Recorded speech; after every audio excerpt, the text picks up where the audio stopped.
je vais vous parler de l'annonce diagnostique et pronostic dans le cadre d'une maladie rare. Et ceci à deux titres que je vais essayer de vous décliner. Alors, je suis au départ, j'étais médecin de rééducation fonctionnelle de neurotraumatologie dans les suites d'accidents vasculaires cérébrales. Et j'avais un service d'éveil de coma, traumatisé crânien, paraplégique, tétraplégique, blessé médulaire.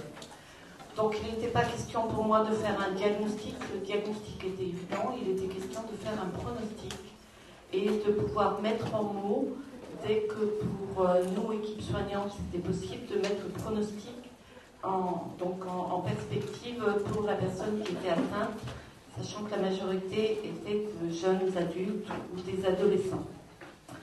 Voilà, il est difficile de faire un pronostic de l'évolution d'un trauma crânien ou d'un éveil de coma, et l'expérience 25 ans après m'a montré que j'étais encore, même si j'y allais un petit peu comme sur des œufs, je m'engageais probablement encore beaucoup trop, parce que l'ancienneté m'a appris la modestie dans ce type de pronostic. Il n'y a pas de bonne manière de dire une mauvaise nouvelle. C'est un petit peu une évidence, mais de toute façon, dire une évolution et un pronostic défavorable se fait toujours difficilement et toujours traumatisant pour la personne qui le reçoit. L'expérience fait que je crois que c'est pas parce qu'on a l'expérience que l'on fait mieux. Et une annonce, c'est toujours une première fois, parce qu'on l'a déjà dit ce matin plusieurs fois. Il s'agit toujours d'une situation singulière. Ce que j'avais aussi noté de façon importante, c'est que l'annonce, des choses qui ont été dites ce matin, l'annonce se fait oralement, elle se fait aussi par tout ce qui est écrit et par tout ce qui est autour de l'annonce officielle. Alors ce qui est écrit, par exemple un courrier de moyen au milieu du séjour au médecin traitant, qui va arriver dans les mains de la personne concernée ou de sa famille. C'est une trace qui est relue et qui du coup a un impact totalement différent de la trace qui peut être faite par une parole donnée. L'annonce informelle, c'est ce que j'appelle le syndrome de la concierge, c'est-à-dire que quand il y a un accident traumatique qui arrive, tout le monde se met à discuter autour et à donner beaucoup d'informations. Et l'annonce de la concierge actuellement, et peut-être maintenant universelle, c'est aussi l'annonce d'Internet où il y a le meilleur, mais aussi le pire. Il y a aussi des annonces dans la spécialité qui était la mienne, qui étaient aussi informelles, mais à la fois formelles de façon différente. C'est-à-dire quand on envisageait l'achat d'un fauteuil roulant, ou que l'on envisageait des formalités pour avoir une reconnaissance, carte d'invalidité ou autre, qui faisait partie de l'annonce, alors que peut-être l'annonce que l'équipe soignante on avait pu faire n'avait pas encore été entendue. On avait fait un travail à l'époque sur le dit et l'entendu, et ce qui apparaissait, c'était plusieurs points. Paradoxalement, le trop bien entendu parfois, et qui est, je crois, aggravé actuellement par les informations Internet, qui entraînait des réactions d'effondrement qui n'étaient pas toujours en écho à ce que l'on avait vraiment pu dire. Et cette réaction de trop bien entendu a mené à une mise en doute de ce que j'avais pu dire. Et on l'a évoqué ce matin, mais je voudrais insister sur la dimension de l'équipe pluridisciplinaire. C'est-à-dire que je faisais toujours l'annonce avec le cadre infirmier, mais dans le cadre de cette étude que nous avions menée sur une trentaine d'annonces médulaires et trauma crânien, on se rendait compte que la famille ou la personne, puisque trauma crânien, la personne n'était pas toujours au courant de l'annonce quand elle commençait à se faire, eh bien, mettait en doute auprès d'autres membres de l'équipe. D'où l'importance de l'information au sein même de l'équipe, pour que l'équipe sache ce qui a été dit et puisse rebondir à partir de ce qui a été donné comme information et entendre éventuellement le besoin de cette mise en doute. Voilà, donc le rôle de l'équipe pluridisciplinaire, et puis on l'a déjà évoqué ce matin plusieurs fois, c'est un processus qui se fait dans la durée et qui ne réside pas uniquement dans le face-à-face de l'annonce. Alors, un autre point que je n'ai pas noté ici, c'est qu'il nous a semblé beaucoup plus facile de faire une annonce pronostique d'un paratétraplégique que d'un traumatisé crânien ou en éveil de coma, où en fait on avançait aussi dans un flou de pronostic et que voilà, on était peut-être ce flou pronostic du coup engendrait de l'angoisse chez la personne qui entendait l'annonce, qui était une annonce de gravité, mais lorsqu'on dit il va y avoir des séquelles, c'est grave, quelles sont les séquelles, eh bien on ne sait pas trop, c'est pas quelque chose non plus qui rassure. Alors comme j'avais comme titre demandé, la commande était sur les vulnérabilités partagées, j'ai voulu mettre juste un tout petit mot sur le fait que la vulnérabilité, elle est celle de la personne qui va recevoir son pronostic ou son diagnostic, mais elle est aussi celle du soignant. Et voilà, j'évoquais là une simple journée où j'avais annoncé à 2 patients différents, à une famille, que leur jeune ado était en éveil de coma, mais suffisamment en éveil pour que l'on puisse dire que ça n'évoluerait peut-être pas, et qu'en plus il y avait une nécessité bilatérale, que tout le service avait mise en cause, en doute, mais qui venait d'être confirmée par des potentiels évoqués visuels. Et puis, dans la même journée, j'ai annoncé à une autre femme qu'elle resterait tétraplégique, et voilà, et le soir, ce fut trop. Nadine doit connaître ce genre de situation. Donc voilà, ne pas oublier non plus que pour pouvoir annoncer, non pas sereinement, mais avec empathie à l'autre, il faut déjà peut-être que nous, on soit dans un état de présence et de capacité qui permettent une annonce qui encaisse ce face-à-face. Alors, ma deuxième expérience de l'annonce, ça a été une expérience personnelle, dans la mesure où j'ai une maladie rare qui m'a conduit à arrêter mon travail de médecin chef de service. Et donc, on m'a fait une annonce d'un diagnostic que je m'étais évoqué, mais que je me suis fait confirmer par un collègue généticien qui a voulu très bien faire, mais qui n'a pas vraiment très très bien fait. Alors peut-être que l'expérience a été difficile pour moi, je crois aussi pour lui, parce que je connaissais préalablement le pronostic de cette maladie, qui à l'époque était assez dramatique, de quelques années, et qui a évolué un petit peu depuis. Voilà, et ma connaissance est probablement venue ternir un petit peu la relation de confiance, parce qu'il n'est venu que confirmer ce que j'avais déjà lu, et c'était tout à fait différent de le connaître intellectuellement et de me l'entendre dire. Une autre question que je me suis posée par rapport à cette expérience personnelle, c'est ce qui s'est adressé à l'ami, au médecin. Est-ce que moi c'était un ami ou un spécialiste que j'avais en face de moi? Tout ça pour simplement évoquer les rôles et l'importance des rôles que nous jouons les uns les autres avec la personne malade, mais aussi entre nous. Alors, quelques réflexions sur l'annonce d'une maladie rare et d'une maladie rare génétique. Donc, je coordonne une association dont je suis le médecin référent associatif. Et ce qui m'a beaucoup étonnée au début, c'est la réaction initiale qui est paradoxale.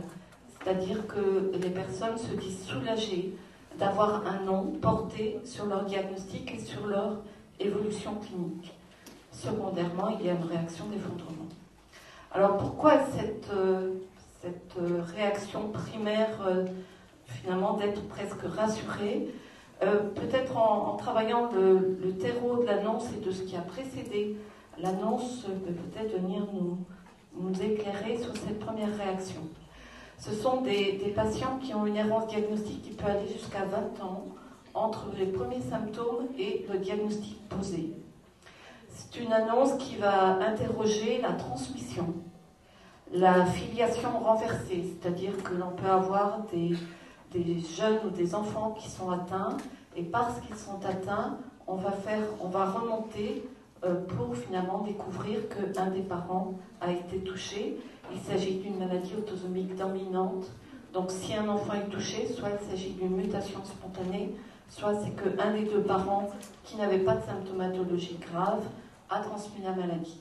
Et du coup, le diagnostic ne se fait pas du parent à l'enfant, mais de l'enfant aux parents. Qu'est-ce que vous appelez par le terreau de l'annonce ? C'est ce qui a précédé l'annonce. Hein. Dans quoi l'annonce va prendre racine.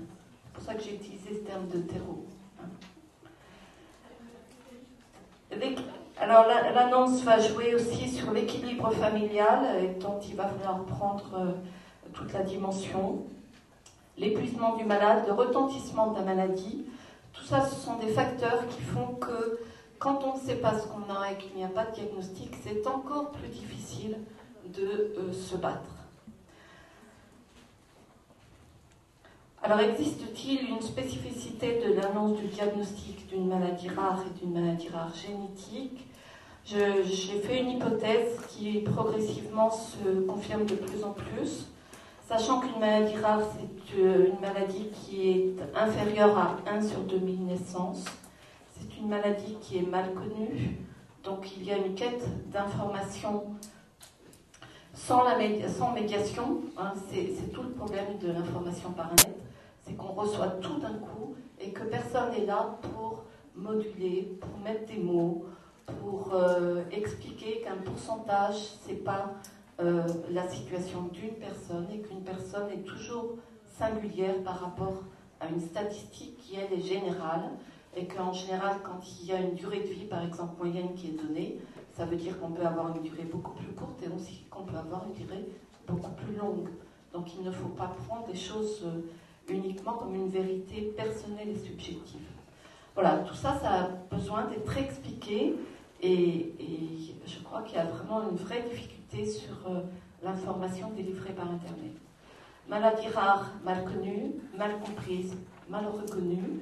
Il faut se faire croire quand on a des symptomatologies qui, par ailleurs, sont très généralistes, du style douleur, fatigue, et voilà, enfin, principalement douleur et fatigue. La maladie génétique va interroger la transmission en amont. Est-ce que quelqu'un est responsable de la transmission ? Et parfois, il faut une enquête génétique qui peut être sentie comme inquisitrice. Elle interroge aussi la transmission en aval, c'est-à-dire la descendance, avec tout le risque de transmettre donc la maladie à un enfant. Alors, quand le diagnostic est posé, il peut s'agir d'une décision prise en couple, réfléchie, et qui est portée par le couple. Quand le diagnostic n'a pas été donné au niveau du parent, la problématique est tout à fait différente. Voilà, la maladie génétique qui vient interroger les entrailles de la famille et parfois les secrets de la famille et tout ce qui est de l'ordre des transmissions trans ou intergénérationnelles. Voilà, la maladie de la famille donc, qui évoque le secret, qui évoque aussi du coup une dynamique familiale qui va s'organiser. Alors j'ai évoqué plusieurs situations et donc l'annonce va venir pointer ce type d'organisation. Un enfant est touché, le reste de la fratrie n'est pas touché. Le reste de la fratrie peut se sentir soit abandonné par trop d'attention et de proximité avec l'enfant malade, mais elle peut se sentir aussi coupable. Hein, pourquoi moi je ne suis pas malade comme mon petit frère ou ma petite sœur ? Si un parent est touché avec un ou plusieurs enfants touchés, on voit s'organiser des groupes identitaires au sein de la famille. Et groupe identitaire au sein de la famille peut vouloir dire aussi exclusion du reste de la famille. Enfin, quand c'est le parent qui est atteint et les enfants qui ne sont pas atteints, eh bien, il peut y avoir une inversion des rôles et l'enfant ou l'adolescent qui devient parent de son père ou de sa mère. Alors tout ça peut être soulagé par le diagnostic qui va être posé. Arnold Medic dit en quelques mots que poser le diagnostic est thérapeutique. Le simple fait de mettre un nom sur la maladie. Voilà, identifier l'ennemi à combattre permet de sortir du chaos, de sortir de l'incertitude. Et on a des grands récits mythiques et imaginaires qui sont fondateurs de la société. J'en évoquais un qui est celui de la Genève, qui montre que la création existe par l'acte de la nomination. L'acte de la nomination, puisque je m'y suis arrêtée, il définit notre identité sociale, puisqu'il y a une déclaration sociale par le nom et le prénom. Mais on ne se donne pas son nom et son prénom. La problématique ou le positionnement du malade est du même ordre. Ce n'est pas lui qui se pose le diagnostic, il reçoit le diagnostic qui est extérieur à la personne qui est nommée. Voilà, le nom propre permet d'inscrire la personne dans la filiation généalogique entre ascendant et descendant. Et il est étonnant de voir que les maladies rares portent presque toutes le nom d'un nom propre de la personne qui les a décrites. Voilà, et une insuffisance rénale s'appelle une insuffisance rénale. Les maladies génétiques rares ont presque toutes un nom qui est dit éponyme, qui porte donc la dénomination de la personne qui les a décrites au départ. Voilà, l'effondrement secondaire, comment y faire face? Plusieurs pistes très rapides. Il faut sortir de la confusion entre le diagnostic et le pronostic. Le pronostic, comme je l'ai dit tout à l'heure, est toujours général. Le diagnostic est singulier. Il faut sortir de la dynamique d'identification du malade avec sa maladie. Le malade n'est jamais réduit au nom de sa maladie, ni même à sa maladie. Ce travail de distanciation entre la maladie et la personne malade va permettre une élaboration psychique et peut-être un espace intérieur où l'espoir ou bien l'espérance peut prendre racine. Et ce qui est terrible, c'est quand un diagnostic enferme totalement dans un pronostic dramatique où il n'y a que l'échéance et la mort qui est possible. J'ai bien aimé ce matin, quelqu'un disait il y a toujours quelque chose à faire. Vous savez que c'est la philosophie aussi des soins palliatifs, qui sont même en fin de vie, mais qui sont vraiment fondés sur le fait que même une situation finale, il y a toujours un positionnement qui est à travailler. Voilà, le rôle complémentaire des associations de malades qui ont peut-être pour rôle fondamental de briser l'isolement, de donner une information par les pairs, par la pérémulation, par des personnes qui ont la même pathologie, la même dynamique, et en tout cas qui donnent une dimension collective au vécu singulier de la maladie. Et en ce qui concerne les maladies rares, il y a Alliance Maladies Rares qui est très importante et qui existe au niveau français avec des branches européennes au niveau de Eurordis. Voilà, en conclusion, l'annonce d'un diagnostic ou d'un pronostic est un exercice de la parole, donc toujours un exercice très fragile.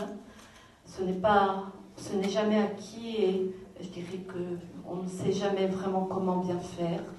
Il s'agit d'une vulnérabilité partagée de l'homme souffrant et du soignant, et en tout cas une invitation à construire une solidarité collective pour permettre l'élaboration d'un travail d'espérance qui n'empêche pas le douloureux travail de l'affrontement à l'insupportable réalité.